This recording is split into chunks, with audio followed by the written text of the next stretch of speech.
Imagine waking up tomorrow to find that your bank balance is exactly the same, but the price of a single iced coffee has suddenly spiked to $10 million. This is not a hypothetical plot for a new dystopian series on Netflix, but rather a cold, mathematical certainty that has erased the middle class of nations for centuries. If you choose to stay through this entire investigation, you will possess the only map capable of navigating the silent reset currently unfolding across the globe. However, if you look away now, you are merely choosing to wait in line for your own financial execution. History is not a collection of random events, but a series of forensic autopsies that reveal the same recurring cause of death for every empire. Picture yourself in Berlin in November of the year 1923. You are standing in a crowded bakery where the air is thick with the scent of cheap grain and profound desperation. The price board behind the counter does not ask for 200 marks, nor 200,000 marks, but 200 billion marks for a single loaf of bread. Behind you, a woman pushes a heavy wheelbarrow, not filled with groceries, but packed with enough paper cash just to pay for a liter of milk. By the time you finally reach the front of that line, the baker crosses out the price and writes 250 billion marks. The currency lost 30% of its total purchasing power in the 12 minutes you spent standing there. This was the Weimar Republic, a sophisticated, modern society that believed it was too advanced to fail. Yet it fell into the same trap as the others.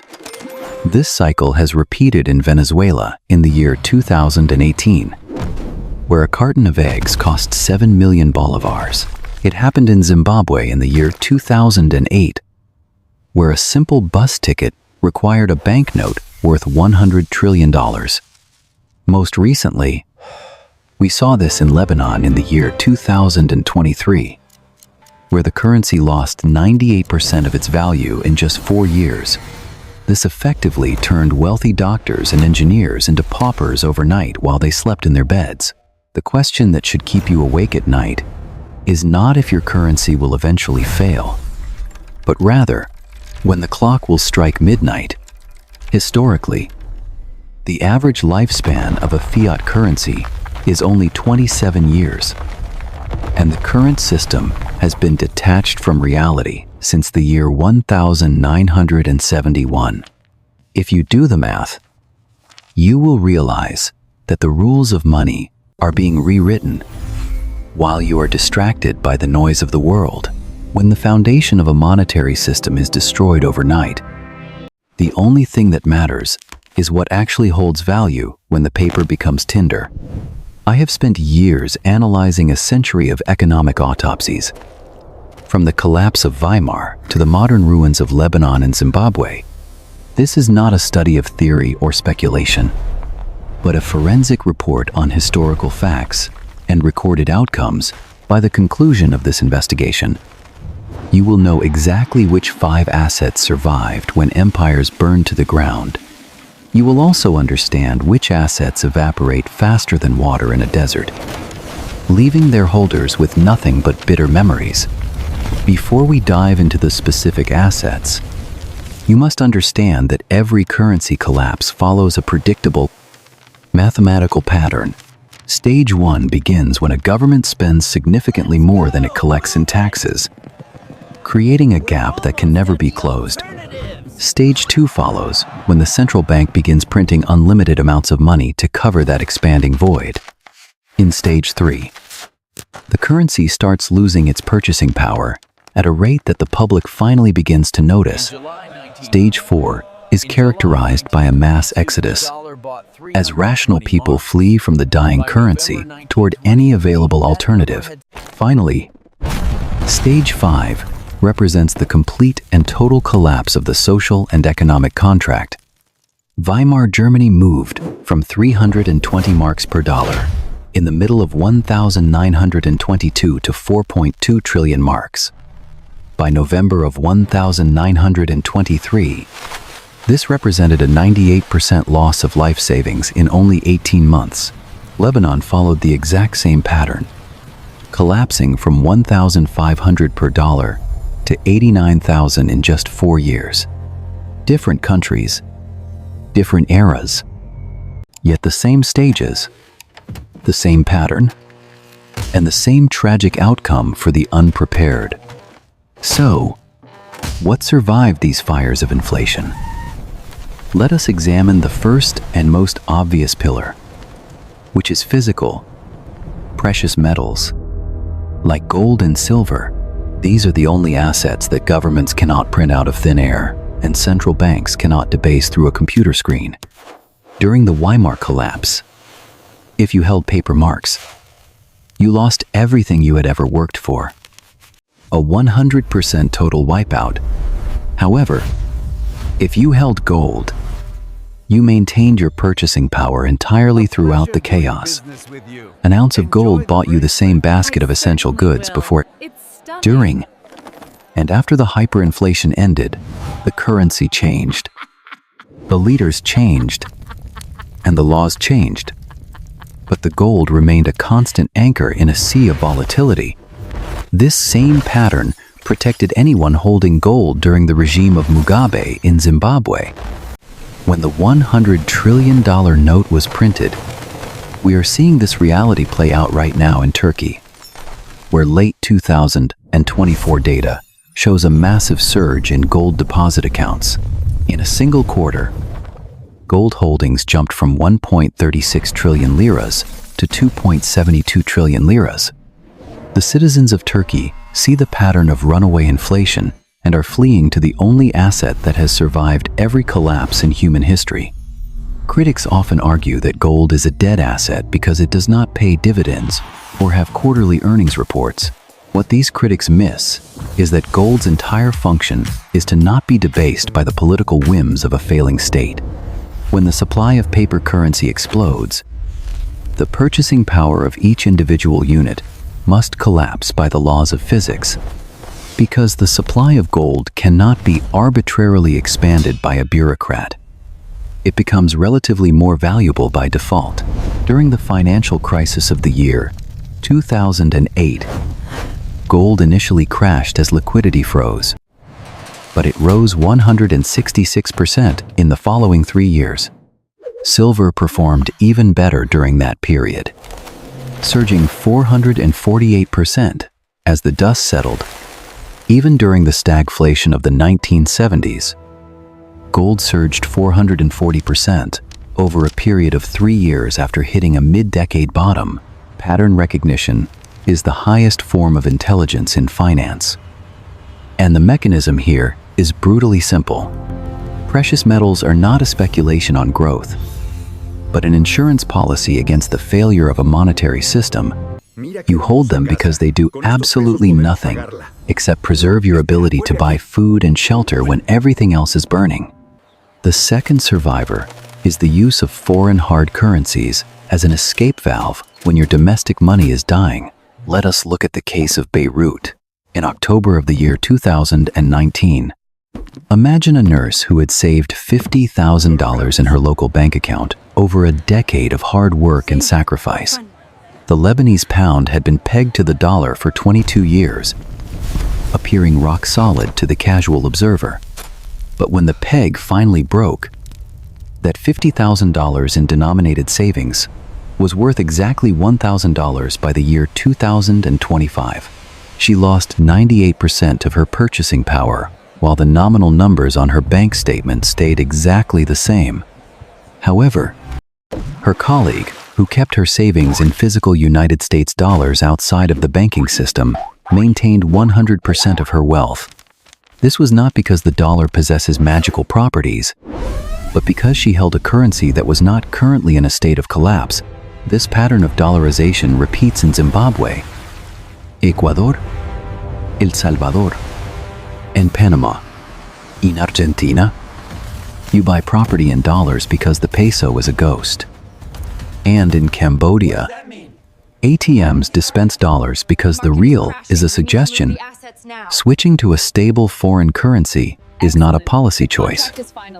It is a survival mechanism that rational people adopt instinctively While a government can mandate laws, the people will always vote with their wallets to protect their families. The lesson is unambiguous. Access to a currency outside of the local crisis zone provides complete protection. A person holding dollars during a local collapse maintains their station in life, while a person holding the local currency is annihilated. This is not market volatility that can be waited out. It is the permanent destruction of wealth. The third pillar of survival is productive equities, which represents ownership in real companies with real physical assets. This concept is often counterintuitive because people assume that a collapsing economy must kill all stocks. Here is the reality that blows most people's minds. Venezuela's stock market rose over 3,400% in the year 2024. In January of the year 2026, the Caracas Stock Exchange surged from 2,082 points to over 6,000 in just 9 trading days. Individual stocks went parabolic, with some rising over 200% in less than 2 weeks. This makes perfect sense once you realize that a stock is not just a piece of paper or a digital ticker symbol. It is a claim on ownership of factories, heavy equipment, inventory, and land. When the currency collapses, the nominal price of these underlying assets must rise to match the inflation because the physical assets have not vanished. Imagine a manufacturing company worth $100 million in real productive capacity.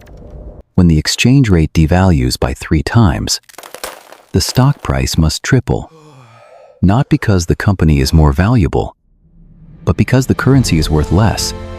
However, there is a critical distinction that most amateur investors miss entirely. Not all stocks survive a collapse equally. Only companies with revenue streams diversified away from the local economy maintain real value. A company that earns 100% of its revenue in a dying currency will see its real profitability collapse, even if its stock price looks high. Conversely, a company that exports half of its production receives hard currency revenues directly. Their costs in local currency decline in real terms while their revenue remains stable in dollars, making them a beneficiary of the collapse. Research on the Latin American crises of the year 1982 and the Asian meltdown of 1998 confirms this. Direct investors who operated facilities capable of redirecting sales to export markets did more than just survive. They thrived. Other forms of purely domestic investment plummeted into negative territory because they were trapped within the borders of the failing state. The key is export capability, which allows a business to transcend the geography of a local disaster. If you are beginning to realize that everything you thought you knew about economic safety is an illusion, you need to pay close attention to this next section. This channel is dedicated to financial forensics, showing you the autopsies so you can see the patterns before they repeat on you. It is a source of truth in a system designed to keep the average person ignorant and compliant. Now, let us look at the fourth asset class, which is consumables and barter goods. When the formal monetary system fails completely, economic activity does not simply stop. It reorganizes around a different medium of exchange. In post-World War II Germany, the Reichsmark was so worthless that it was effectively abandoned by the people. The economy shifted to a barter system where goods were traded for cigarettes, coal, and potatoes. Cigarettes became a prominent temporary currency because they were standardized, divisible, and light. American soldiers could buy items with pennies worth of cigarettes that would have cost a fortune in paper marks. This is the economic proof that anything with immediate consumption value becomes money when the government's money dies. In Venezuela, in the year 2018, fishermen traded their daily catch for flour just to feed their children. Items that held their value included medical supplies, fuel, batteries, and basic tools. During any supply chain disruption, even toilet paper and soap become more valuable than gold in the short term because they enable essential functions. However, the limitation of consumables is that they are meant to be consumed. They cannot serve as long-term stores of value. You cannot build a generational portfolio on a foundation of aspirin and batteries. As these are tactical tools for the acute phase of a crisis, the fifth and final pillar is agricultural land, the immobile store of value that produces the one thing humans cannot live without: food. During the Great Depression, farmers possessed survival advantages over urban dwellers that were stark and undeniable.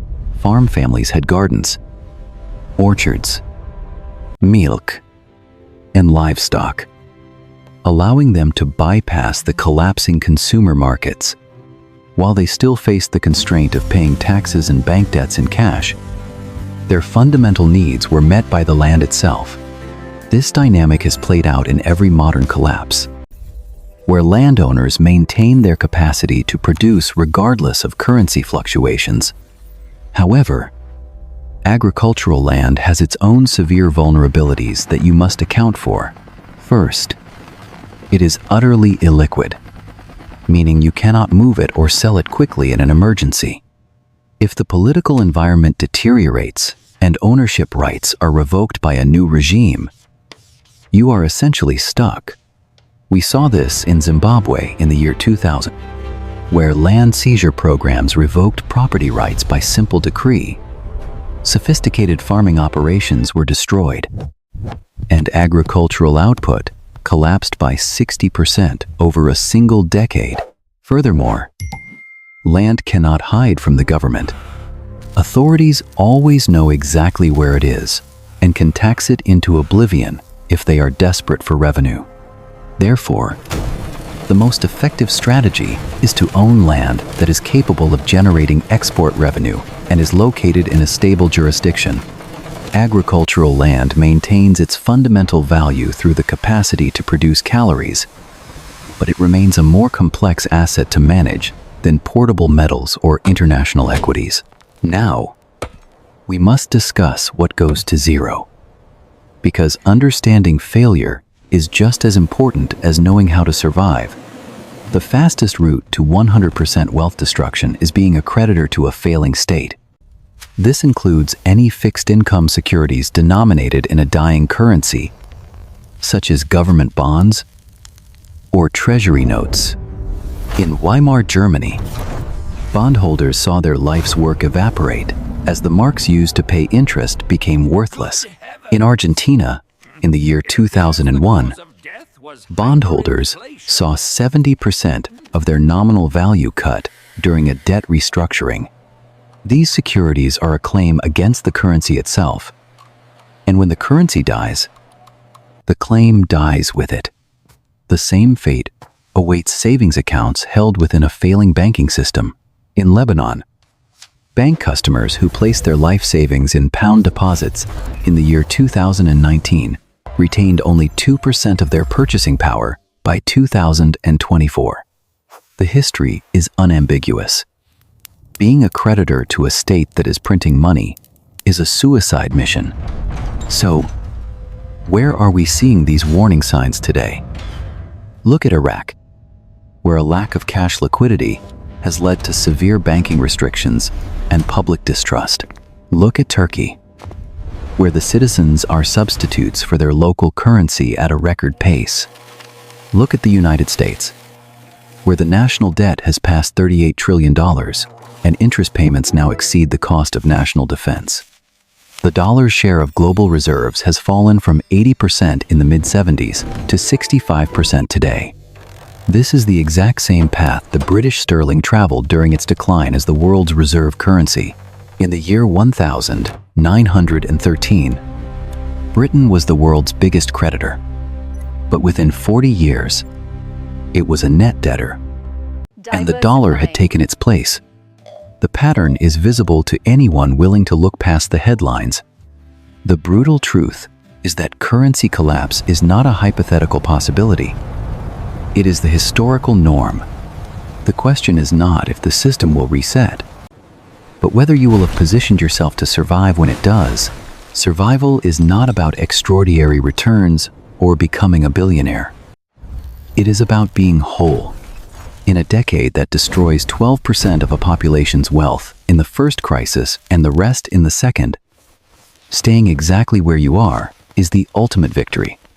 The purpose of a hard asset is not to multiply your wealth in the good times, but to preserve your dignity and your life through the bad ones. The Weimar forensic record is a call to understand what you own and why you own it before the world forces you to find out. If this analysis has given you a new lens for understanding the risks of the modern world, I invite you to join our community of investigators. We examine the documented evidence so you can read the situation before it reaches your doorstep. Drop a helicopter emoji in the comments if you are already taking steps to position yourself for the future. Remember, the pattern is mathematical and predictable. The only question is whether you will see it coming or be the one wondering why a loaf of bread costs 200 billion marks. Thank you for watching. And now, go diversify your life before the system forces you to